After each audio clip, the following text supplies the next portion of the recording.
فرش التراب يضمني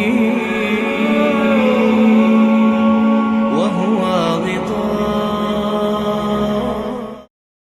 کبھی اگر قبۃ الصخرہ گرا دیا گیا تو مسجد اقصی گرا دی گئی، پھر جو ہوگا طوفان جو آئے گا اس سے پھر ایک بہت عظیم جنگ کا معاملہ.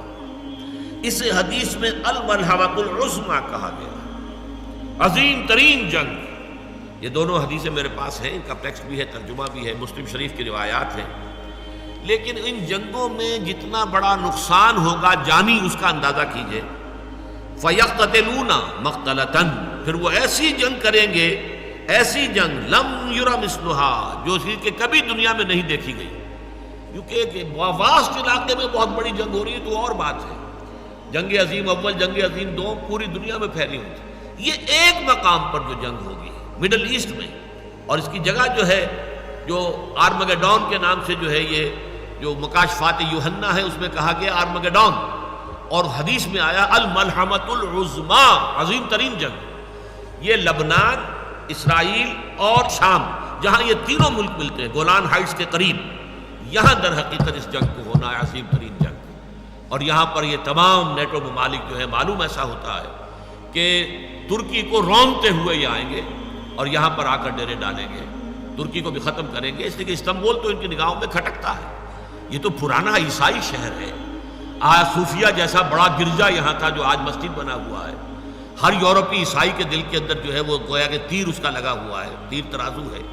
یہی وجہ ہے کہ وہ کسی صورت میں بھی یورپین یونین میں ترکی کو شامل کرنے کو تیار نہیں ہے، چاہے ترکی ہر اعتبار سے اپنے آپ کو یورپی ثابت کرنے کی کوشش کرے. لیکن نہیں، وہاں جو ہے عورتوں کے لیے سرپرستار باندھنا بھی ممنوع کر دیں تبھی وہ انہیں اپنے ساتھ شمار کرنے کو تیار نہیں ہے. اس لیے نقشہ جو ہے آنے والا اس کو اچھی طرح سمجھ لیجئے کہ اس میں جیسا کہ حدیث میں آتا ہے جزیرہ نماء عرب میں بھی بہت بڑا طوفان آئے گا، اور صرف مدینہ منورہ جو ہے اور شاید اس کے نیچے مکہ مکرمہ یہ حجاز کا علاقہ بچے گا، باقی پورے پر جو ہے وہ دشمنوں کا قبضہ ہوگا.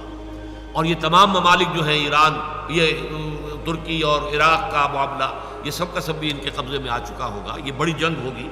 اس میں الفاظ یہ آئے ہیں حتیٰ یخر میتا حتیٰ ان الطائر لیمر بجنباسہم فلا یخنفوہم حتیٰ یخر میتا فیتعاد بنو الاب کانوا مئۃ فلا یجدونہ بقی منہم الا رجل واحد.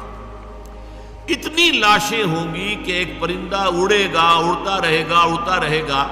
ایک تو ہوتے ہیں گدھ، مردار خور، ان کی بات اور ہے. ایک پرندے، چڑیے، یہ بڑی نفاست پسند ہوتی ہیں، یہ گندگی کے اوپر نہیں بیٹھتی، اترنا نہیں چاہتی.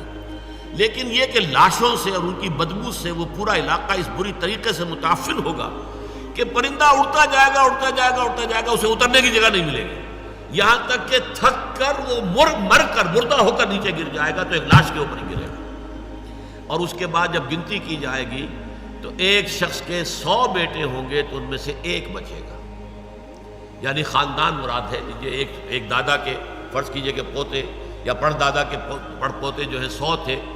اس بڑے پیمانے پر تباہی عالم عرب کے اوپر آئے گی اس جنگ کے نتیجے.